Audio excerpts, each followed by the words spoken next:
మన ప్రభువును రక్షకుడైన యేసుక్రీస్తు శుభనామమున వందనాలు. ప్రియదేవుని సంగమా, ప్రియదేవుని బిడ్డలారా, మరొదయకాల సమయం దేవుని వాక్యాన్ని ధ్యానించడానికి ముందుగా ప్రార్థన చేసుకుందాం. ప్రార్థన. కృపగల తండ్రి, దయగల మా ప్రభా, నీ బంగారు పాదాలకు లేకలేని వందనాలు, స్తుతులు, స్తోత్రములు.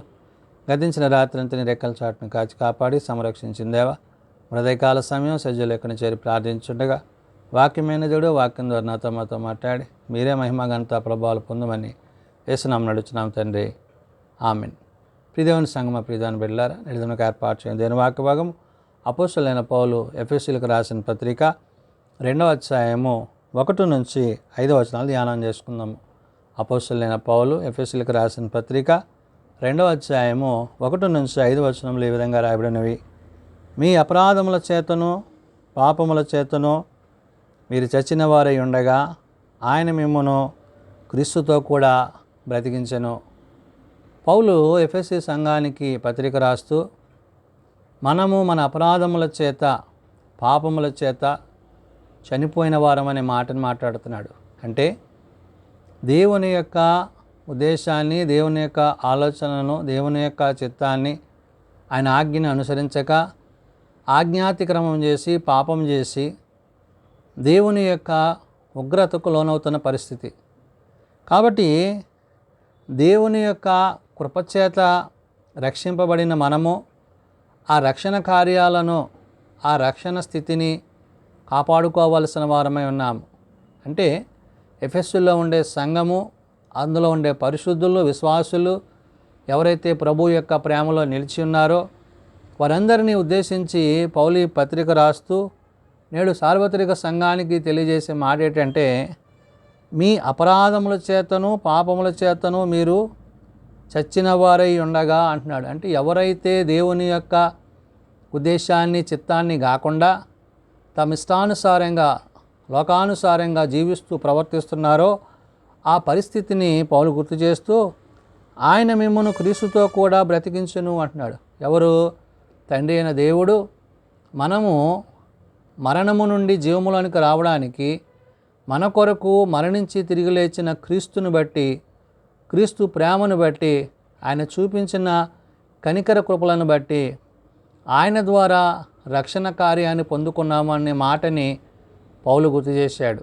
అంటే తండ్రి తన కుమారుని ఏ విధంగా అయితే ప్రేమించి ఆ ప్రేమ యందు ఆయన నిలిపాడో అదే రీతిగా మానవులమైన మన పట్ల కూడా తండ్రి ఆ ప్రేమను కనుపరిచి మనము చేసిన ఏదైతే పాపమును అపరాధములు ఉన్నవో వాటి నుంచి విడిపించడానికి తన కుమారుని లోకానికి పంపించి క్రీస్తు యేసు ద్వారా మనము పొందవలసిన శిక్షను, విధిని ఆయన కుమారుని మీద మోపి ఆయనకు ఆ శిక్ష విధించి ఆయన చిందించిన రక్తము చేత, ఆయన పొందిన దెబ్బల చేత నేడు మనము విమోచింపబడుతున్నాం.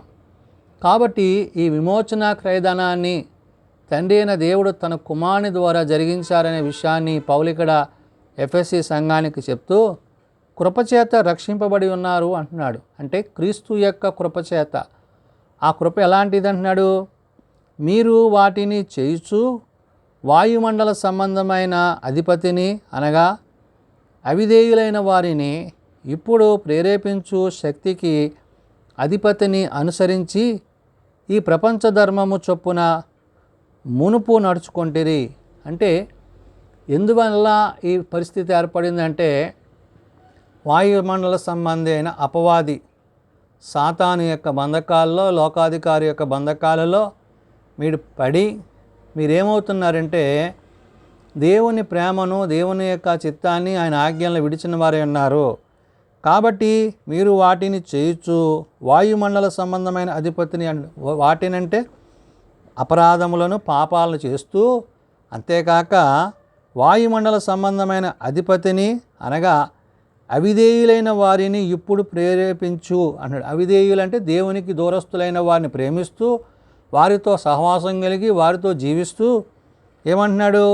ప్రేరేపించు శక్తికి అధిపతిని అనుసరించి అంటున్నాడు. అంటే దుష్టుని యొక్క చిత్తానికి, దుష్టుని యొక్క ఏలుబడికి మీరు లోనైపోయి ఈ ప్రపంచ ధర్మము చొప్పున మునుపు నడుచుకొంటిరి అంటున్నాడు. ఈ ప్రపంచ ధర్మం అంటే లోకము, లోకాశలు, శరీరాశలు, నేత్రాశ, జీవపడంబాలను బట్టి మీరు జీవిస్తూ ఆ జీవితాన్ని కలిగి ఉన్నారు. కాబట్టి ఇప్పుడు దాని నుండి అంటే ఏదైతే కృపచేత రక్షింపబడినారని పౌలు చెప్తున్నాడో ఆ విషయాన్ని గురించి మాట్లాడుతూ వారితో కలిసి మనమందరము శరీరము యొక్కయు మనస్సు యొక్కయు కోరికలను నెరవేర్చుకొనుచు మన శరీరాశలను అనుసరించి మునుపు ప్రవర్తించుచు కడమవారి వలనే స్వభావ సిద్ధముగా దైవోగ్రతకు పాత్రులమై ఉంటిమి అంటున్నాడు. అంటే దేవుని యొక్క ఉగ్రతకు, దేవుని యొక్క కోపానికి, దేవుని యొక్క చిత్తానికి జీవించవలసిన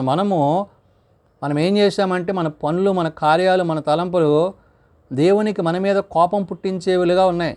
అందుకని ఇక్కడ పౌలు సంఘానికి తెలియజేసే మాట ఏంటంటే వారితో కలిసి మనమందరమును శరీరము యొక్కయు మనస్సు యొక్కయు కోరికలు నెరవేర్చుకొనొచ్చు అంటాడు. వారితో అంటే ఎవరైతే దుష్టుని ఏలుబడిలో ఉన్నారో, పాపం చేత అపరాధం చేత మరి కలిసిపోయి జీవిస్తున్న వారు ఉన్నారో అటువంటి వారితో కలిసి మీరేం చేస్తున్నారంటున్నాడు.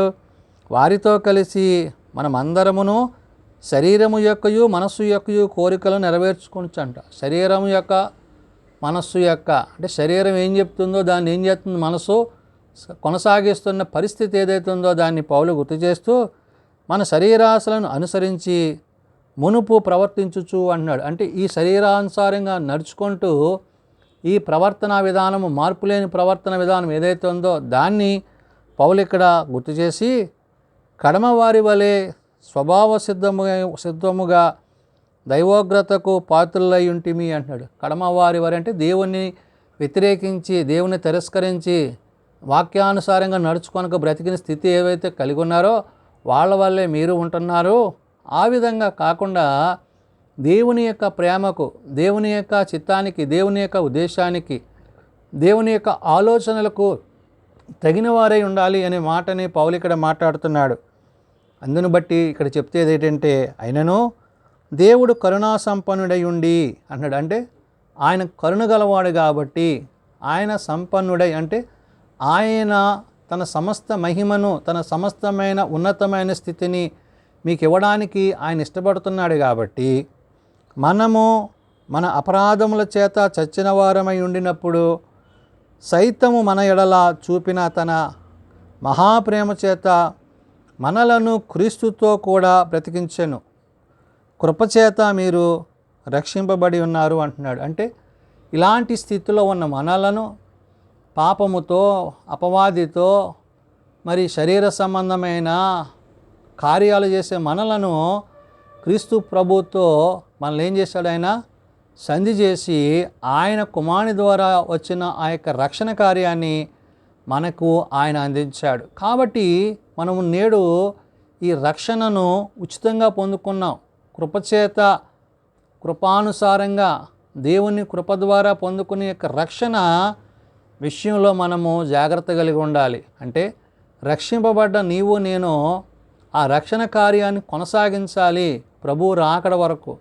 కాబట్టి ఇక్కడ పౌలు చెప్తున్న మాట, అయినను దేవుడు కరుణా సంపన్నుడై ఉండి మనము మన అపరాధముల చేతను చచ్చిన వారమై ఉన్నప్పుడు సైతము మన ఎడల చూపిన తన మహాప్రేమ చేత మనము మరణించి మనము జీవము లేని స్థితిలో ఉన్నప్పుడు మన ఎడల ఆయన ఏం చూపించాడంట, తన కరుణా సంపన్నత అంటే తన కరుణను కృపను చూపించి తన మహాప్రేమ చేత మన ఎడల క్రీస్తుతో కూడా బ్రతికించను. మన ఎడల క్రీస్తుతో అంటే యేసుక్రీస్తు ప్రభువారు ఎలాగైతే మరణించి తిరిగి లేచాడో ఆ విధంగా మనలను కూడా ఆయన బ్రతికించి తన కుమారుని ఎలాగైతే బ్రతికించాడో తన కుమారుని యందు విశ్వాసం ఉంచువారిని అట్టి రీతిగా ఆయన బ్రతికించుచున్నాడు. అంటే కృపచేత రక్షింపబడ్డ మనము క్రీస్తు యొక్క ప్రేమ చేత, క్రీస్తు యొక్క ఉన్నతమైన ఆ శక్తిని కలిగిన వారమై అంటే ఆదరణకర్త అయిన పరిశుద్ధాత్మ దేవుని యొక్క సహాయము చేత తండ్రి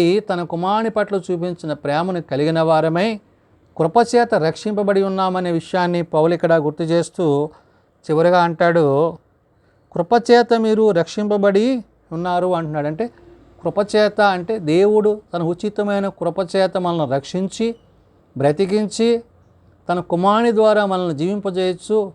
మన కొరకు ఆయన ఏర్పరిచిన ఆ ఉన్నతమైన రాజ్యములో, పరలోకములో మనము ఆయనతో పాటు సదాకాలము ఉండువారమై ఉండాలని ప్రభు కోరుతున్నాడు. కాబట్టి మనము ఇకమందు పాపముతో మరి అపవాది యొక్క ఆలోచనల చేత జీవించక, శరీరానుసారంగా బ్రతుకక, ఆత్మయందు దేవుని చిత్తాన్ని ఎరిగి ఆయన వాక్యానుసారంగా నడుచుకుంటూ ఆ కృపలో కొనసాగవలసిన వారమై ఉన్నామని పౌలు ఆనాడు ఎఫెసీ సంఘానికి, నేడు సార్వత్రిక సంఘానికి తెలియజేస్తున్న మాటలు. ప్రార్థన చేసుకుందాం.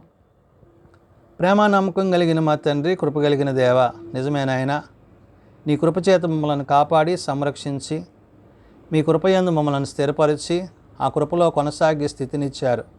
మేము పాపము చేత అపరాధం చేత చనిపోయి ఉన్నప్పుడు మా కొరకు నాయన జీవాన్ని ఇచ్చిన నీ కుమారుని పంపించి నీ కుమారుని ద్వారా మా మరణమును తొలగించి నీ కుమారుని మీద వాటిని ధరింపజేసి మేము పొందవలసిన గాయములను శిక్షను నీ కుమారుని మీద చూపించి ఆయన ద్వారా నాకు మీరు అనుగ్రహించిన యొక్క రక్షణను బట్టి వందనాలు. అవును నాయన, మేము పొందవలసిన గాయాలను, మేము పొందవలసిన శిక్షను మా మీద నుండి తొలగించి నీతిమంతుడును సర్వాధికారియునైన ప్రభువా, నీవు నీ కుమారుని ద్వారా మాకు మా అందరికీ ఇచ్చిన యొక్క రక్షణ యందు మేము జీవించినట్లు అట్టి కృపచేత మమ్మల్ని నింపుతున్నందుకే వందనాలు. అవును నాయన, శరీరానుసారంగా లోకానుసారంగా ఈ యుగ సంబంధమైన కార్యాలకు పాపాలకు మేము బానిసలం కాక నీ చిత్తాన్ని ఎరిగిన వారమే, నీ వాక్యాన్ని ఎరిగిన వారమే, నీ చిత్తానుసారంగా జీవిస్తూ తండ్రి నీవు వాగ్దానం చేసి ఉన్నావు. నీ వాగ్దానాన్ని మేము నెరవేర్చుకొనుటకు నీ కృపను మాకు ఇచ్చి ఉన్నారు. నేను మరలా వచ్చి నేనుండు స్థలములో మిమ్మలను చేర్చుకుందునని నీవు సెలవిచ్చినట్లుగా తండ్రి నీవు తిరిగి రానయ్యున్నప్పుడు నీతో పాటు నీ రాజ్యంలో సదాకాలము జీవించగలందుల కట్టి కృప దయచేయమని ప్రార్థన చేయించున్నాం. చిన్న బిడ్డలు, యవనులు, పెద్దలు, వృద్ధులు ప్రతి వారిని వారి వారి తరగతుల చొప్పున ఆశీర్వదించి దీవించండి. నాయనా, హాస్పిటల్స్ వద్ద ఇండ్ల వద్ద పడిన వారిని ముట్టండి, లేవనెత్తండి. ఆయా బలహీన స్థితిలో ప్రార్థిస్తున్న కుటుంబాలను నీ కార్యాల పట్ల జరిగించండి. జీవం కలిగిన నీ మాటల చేత జీవింపచేయండి. రక్షణ వస్త్రాలు ధరింపచేయండి. నేడిదిన పరిచర్యలో, సేవలో ఏర్పాటు చేసుకున్న ఆయా కూడికల ద్వారా మీరే మహిమ పొందుకొనమని, మీరు అక్కడికి తగిన సిద్ధపాటు మా అందరికీ దయచేయమని యేసు ఉన్నత నామమున ప్రార్థించి వేడుకొనుచున్నాం తండ్రి. ఆమేన్. పరలోకమందున మా తండ్రి, నీ నామం పరిశుద్ధపరచబడుగాక, నీ రాజ్యం వచ్చుగాక, నీ చిత్తం పరలోకమందు నెరవేర్చినట్లు భూమి మీద నెరవేరుగాక. మానిదిన ఆహార్యం మాకు దయచేయము. మరల అపరాధం చేసిన వారిని మేము క్షమించి ఉన్న ప్రకారం అపరాధములను క్షమించము. శోధనలో తేకాదుషులను తప్పించము. రాజ్యము, శక్తి, మహిమ నిరంతరము నీవే ఎన్నవి తండ్రి. ఆమేన్. మన పరమ తండ్రి అయిన దేవుని ప్రేమ, ప్రభువైన యేసుక్రీస్తు కృప, పరిశుద్ధాత్మ నిత్య సహాయము నిరంతరము సదా తోడండి సంరక్షించునుగాక. ఆమేన్.